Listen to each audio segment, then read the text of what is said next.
Selamat siang, Bapak, Ibu, saudara-saudari yang terkasih dalam Kristus dimanapun Anda berada. Pada siang hari ini, tepatnya pada tanggal Senin 14 Februari 2022, dalam rangka pelaksanaan ujian praktek, maka perkenankanlah saya untuk memimpin ibadah pada siang hari ini. Ibadah pada siang hari ini akan mengangkat tema pentingnya pendidikan dalam kehidupan. Maka marilah kita awali ibadah ini dengan menyanyikan lagu pembuka, Tuhan Yesus kami datang.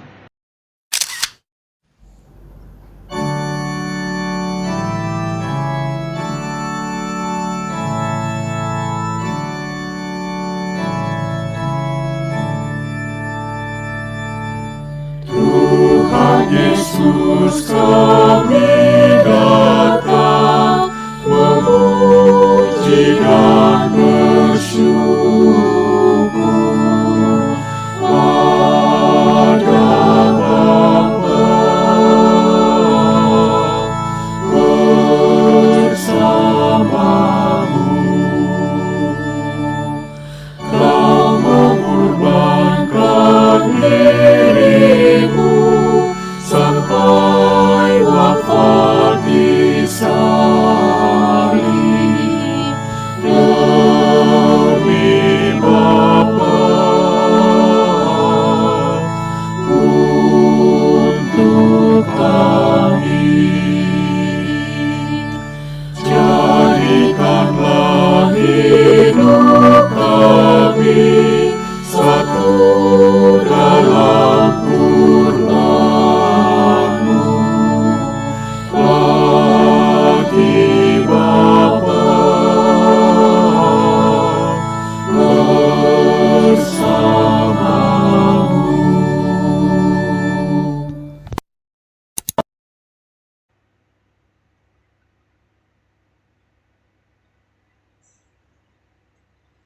Dalam nama Bapa dan Putra dan Roh Kudus.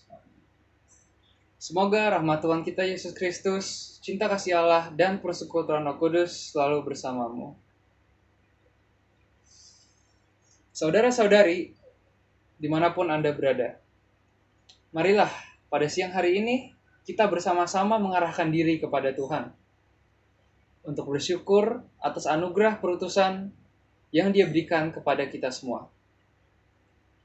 Tuhan memberikan perutusan, tapi juga sekaligus memberikan kekuatan. Karena beliau mengungkapkan bahwa beliau akan selalu mendampingi, menyertai, dan menerangi kita.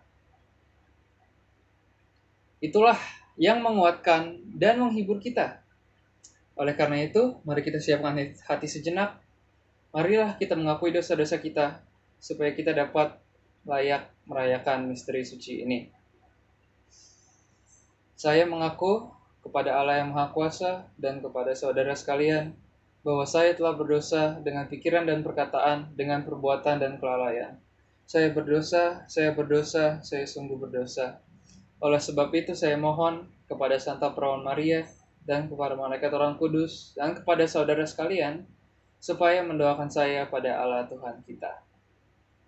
Semoga Allah Maha Kuasa mengasihani kita, mengampuni dosa kita, dan menghantar kita ke hidup yang kekal. Tuhan, kasihanilah kami. Kristus, kasihanilah kami. Tuhan, kasihanilah kami. Bacaan pertama pada hari ini diambil dari ayat Markus 8 ayat 11 sampai 13. Orang Farisi meminta tanda. Lalu muncullah orang-orang Farisi dan bersoal jawab dengan Yesus. Untuk mencobai dia, mereka meminta daripadanya suatu tanda dari surga. Maka mengeluhlah ia dalam hati dan berkata, "Mengapa angkatan ini semua meminta tanda? Aku berkata kepadamu, sesungguhnya kepada angkatan ini sekali-kali tidak akan diberi tanda." Ia meninggalkan mereka, ia naik pula ke perahu dan bertolak ke seberang. Demikianlah Injil Tuhan. Dunia kita sekarang itu bergerak dalam sebuah dasar ilmu pengetahuan yang berkuasa. Semua dapat dicapai dengan yang namanya ilmu pengetahuan yang kita dapat dari hal yang namanya pendidikan. Semua orang itu mendambakan memiliki pengetahuan yang besar. Bahkan ada orang yang sampai bisa menyekolahkan anaknya, bisa membayar uang yang amat sangat mahal ke luar negeri agar anaknya dapat pendidikan yang istilahnya yang komplit, yang elit. Manusia sekarang itu berpendapat bahwa tanpa pengetahuan, tanpa pendidikan, tanpa pengajaran, maka masa depan akan suram. Dalam ayat Alkitab 2 Timotius 3 ayat 16 tertulis, segala tulisan yang diilhamkan Allah memang bermanfaat untuk mengajar, untuk menyatakan kesalahan, untuk memperbaiki kelakuan, dan untuk mendidik orang dalam kebenaran. Semangat untuk mencari harta kekayaan maupun kesuksesan itu harus kita gunakan untuk mencari harta yang terpendam, harta yang juga sama penting, bahkan juga hampir lebih penting dari segala harta duniawi yang kita damba-dambakan ini. Jika kita bisa sukses mendapatkan harta yang ada di dunia ini, maka sudah seharusnya kita sukses dalam mencari harta rohani yang sangat berharga, yaitu mengejar hikmah dan didikan dari Tuhan. Harta rohani, itu mungkin kata yang baru, mungkin kata yang udah pernah dengar. Membahas tentang harta rohani itu pengertiannya semacam takut akan Tuhan dan hikmah dari Tuhan untuk mengenal Allah lebih intim lagi. Dan hal yang termasuk dalam itu banyak, seperti sukacita, kelepasan, kemenangan, damai sejahtera, kekuatan, dan kasih sayang yang berlimpah-limpah. Mungkin bisa mengetahui bahwa semua hal yang saya sebut adalah hal yang positif. Dan itulah harta rohani. Ketika kita memiliki harta rohani atau kita memilikinya, maka kita mempunyai pegangan hidup yang kuat yang akan menuntun kita menjalani setiap langkah kehidupan kita hari demi hari agar kita dapat meraih kemenangan tersebut dalam setiap langkah hidup kita. Makanya dari sebelumnya saya bilang bahwa jika kita sudah berhasil dalam mendapatkan segala harta duniawi, harta manusiawi, maka kemungkinan besar atau sudah pasti bahwa kita sudah bisa menemukan, bisa mendapatkan harta dari rohani, yaitu seperti kesucian, sukacita, dan kemenangan ini. Ada yang ingin meraih kesuksesan, ada yang mau kaya, ada yang mau status, ada yang lebih pentingin karir, ada yang mau kenyamanan, ada yang taraf hidupnya mau lebih baik, dan ada yang mau semuanya. Masih banyak lagi cita-citanya yang ingin diraih itu banyak setiap manusia ya istilahnya. Karena semuanya pasti mau sukses. Hasil yang diperoleh itu ditentukan oleh beberapa hal. Saya akan sebut 2 yang paling penting menurut saya, yaitu usaha dan kerja keras. Betul bukan? Semakin giat dan tekun melakukan suatu pekerjaan atau sebuah usaha, maka semakin dekat kesuksesan kita atau semakin dekat kita dengan kesuksesan yang kita dambakan atau cita-cita yang kita impian. Ya kan? Dengan lebih banyak, ya bayangin sepertinya kita sedang mungkin membangun sebuah gedung dari atas sampai bawah. Cita-cita kita di atas, sedangkan usaha dan kerja keras itu semuanya di bawah. Kita harus mulai dari bawah dan terus meningkat sampai akhirnya kita sudah sampai ke atas. Tapi ada satu hal yang kita harus ingat. Tuhan itu tidak akan pernah berhutang bagi setiap umatnya yang benar-benar tekun dalam pekerjaan mereka. Tekun, ingat kata itu, tekun. Ada satu hal yang kita tidak boleh lupakan dari antara usaha dan kerjasama kita, yaitu hal rohani. Mau sebanyak pun kita bekerja keras, berusaha secara fisik, itu kegiatan jasmani dan rohani itu kita kerjakan secara seimbang. ketika kita cenderung misalnya lebih berat ke rohani atau lebih berat ke hal-hal jasmani, maka akan terjadi ketidakseimbangan dan maka hal-hal akan terganggu. Untuk memperoleh hikmat dan didikan dari Tuhan, itu kita harus benar-benar disiplin. Kita harus benar-benar tekun dalam doa. Lihat kan bahwa kedisiplinan itu bukan hanya dalam bentuk usaha dan kerja keras, namun juga dalam bentuk hal rohani. Kedisiplinan itu mutlak. Kedisiplinan itu dibutuhkan untuk segala aspek. Kedisiplinan itu penting bagi kesuksesan karir, bagi usaha, maupun bagi segala kegiatan yang kita lakukan dalam kehidupan sehari-hari. Orang-orang yang tidak disiplin atau lalai dalam melakukan pekerjaannya tidak akan mendapat hasil yang maksimal. Saya kira homili atau segala hal yang ingin saya sampaikan sudah cukup sampai di sini mengenai pentingnya pendidikan serta pentingnya kita bisa balance atau menyimbangkan antara hal rohani, hal jasmani, dan pentingnya kedua hal tersebut. Oleh karena itu, marilah kita masuk pada doa umat.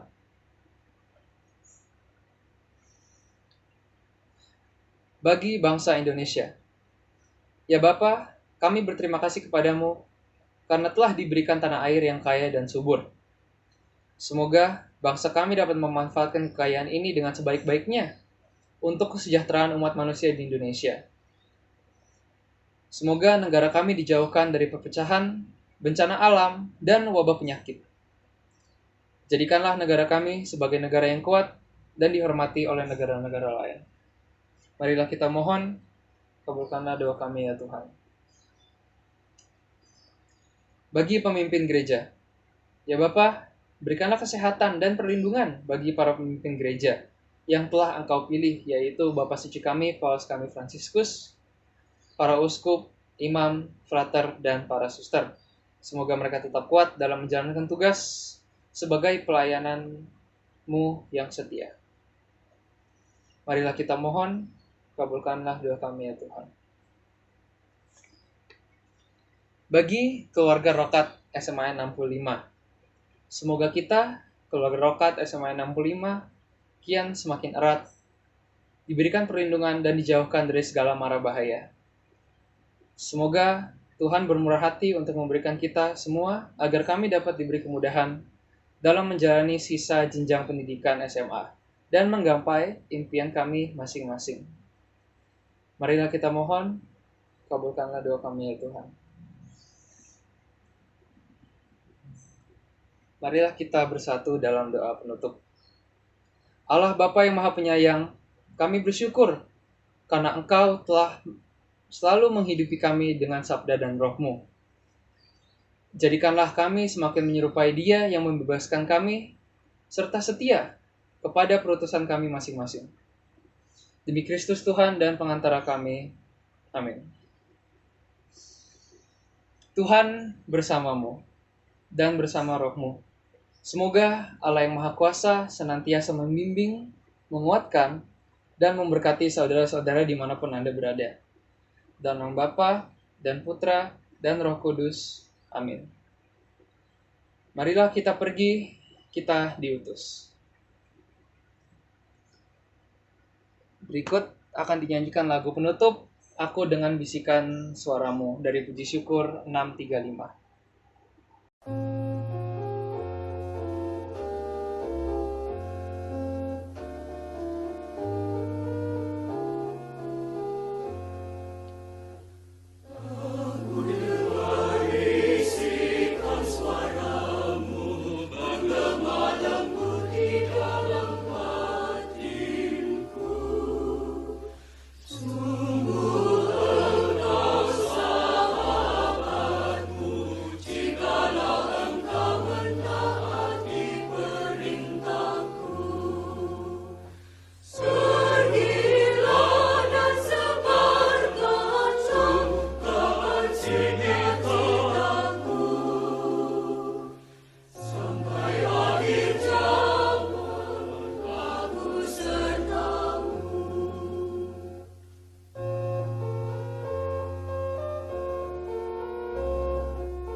menghasilkan buah limpah. Pergilah dan sebarkan sukacitaku sampai akhir zaman aku sertamu.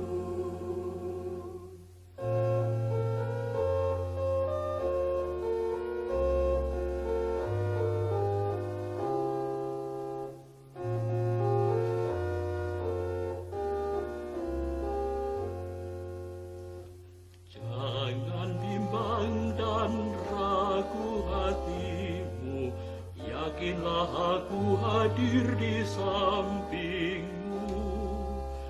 Wartakan ke seluruh dunia, aku datang membawa makna kehidupan. Pergilah dan sebarkan sukacitaku sampai akhir zaman aku sertamu. Kasih Kristus, tolonglah kami menjadi pewartamu yang sejati, menyatukan umat suci-Mu masuk dalam himpunan kawanan domba-Mu. Percaya saja yang meyakinkan kamu, aku penolongmu, yakinlah teguh.